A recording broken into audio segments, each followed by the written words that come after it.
If there's one thing we've learned about displays in the past few years, is that newer doesn't always mean better. The Dell G2725D, huge letdown from the popular G2724D. The AOC Q27G40XMN we just reviewed, more bugs than the original Q27G3XMN. But what if we told you that we finally have a new version of a popular model that's an actual upgrade? Hey, I'm Nicholas from Ratings.com. Today we're going to compare the new Dell Alienware AW3425DWM with the monitor it essentially replaces, the older and popular Dell S3422DWG. We say essentially replaces because it's not a direct replacement, as they're part of different lineups and came out 4 years apart. But the new model has many of the same specs as the old one. 34-inch ultra-wide curved screen with a 1440p resolution and VA panel. That said, there are a few differences between the two, which we'll break down in this video. So, is the new monitor a real upgrade over the old one?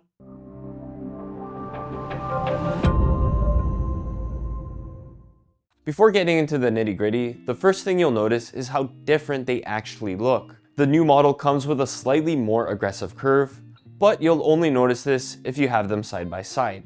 The older monitor comes with a more subtle design with dark gray plastic, while the new one has a blue finish. That said, the new one feels better built with more solid plastic, and it's more stable on the stand. The one downside of this new look is that it's easy to leave fingerprints on the back panel, which can be problematic if you often like to adjust the screen. And if you do, both monitors offer the same tilt and height adjustments, but they don't have any swivel. So while they look different, their stands function the same way. And before we talk about the performance of the two monitors, we gotta talk about the inputs. They each have a USB hub, but the new one has 2 less USB-A ports, and it doesn't have an audio jack, which is disappointing if you want to connect speakers or headphones directly to the monitor. Besides that, they each have a DisplayPort input and 2 HDMIs. But the difference here is that the new monitor supports HDMI 2.1 bandwidth, which the old one doesn't. This allows for higher refresh rates over HDMI, and in fact, the new one does have a higher 180Hz refresh rate compared to 144Hz on the old one. Your graphics card doesn't need to use display stream compression to reach these refresh rates over HDMI on the new one either. Plus, the new one supports HDMI 4 and VRR to reduce screen tearing, but both monitors support FreeSync and G-Sync compatibility too. The HDMI 2.1 bandwidth on the newer one also helps for console gaming. It supports VRR with the PS5, which the older one doesn't, but they both support the same signals from consoles. An advantage of the new monitor is that it has better motion handling across its VRR range.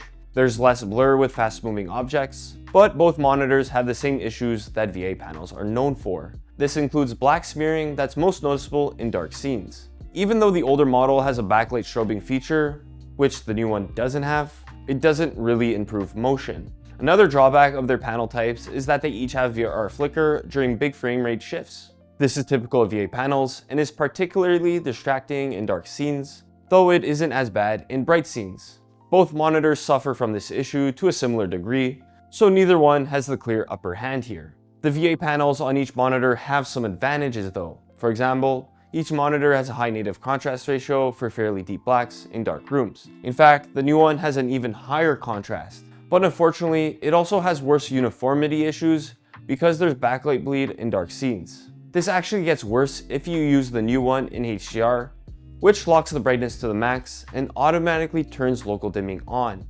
You can't turn this off in HDR, and unfortunately, it performs terribly. It's edge lit with only 8 zones, so there's a ton of haloing around bright objects when any zone turns off. That said, all these zones stay on with most content, so it fails to make the picture quality look better in dark scenes, and the contrast ratio doesn't get better either. Simply put, it's better to avoid using this monitor in HDR because of this terrible local dimming. The old model doesn't have local dimming, and both monitors deliver a poor HDR experience. Sure, they each display a wide range of colors and get bright, but content looks muted and highlights don't pop. This is what you should expect from entry-level monitors, and it's better to use them in SDR. At least the new one also has much better accuracy before calibration in SDR. This is because it has a dedicated sRGB mode, which the old one doesn't have, so it does a better job unlocking colors to the sRGB color space.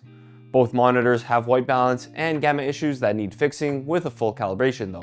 The newer model also has an advantage when it comes to SDR brightness. This helps if you want to use the monitor in a room with a few lights around, but both have trouble handling glare. This is because both screens are highly reflective, especially in bright or sunlit rooms. The older one struggles the most, but even the newer one doesn't perform much better in this regard. Aside from these differences we just covered, both monitors share a few similarities. They both have sharp text clarity, which is helpful for work. But because they each have narrow viewing angles, it's hard to share the screen with people next to you, as they'll see a washed out image from the sides. So with all that said, is the new AW3425DWM truly an upgrade over the S3422DWG? In short, it is. It's refreshing to see an updated version of a popular monitor that is actually an improvement. The main things that set it apart are the higher brightness, better contrast, and enhanced motion handling.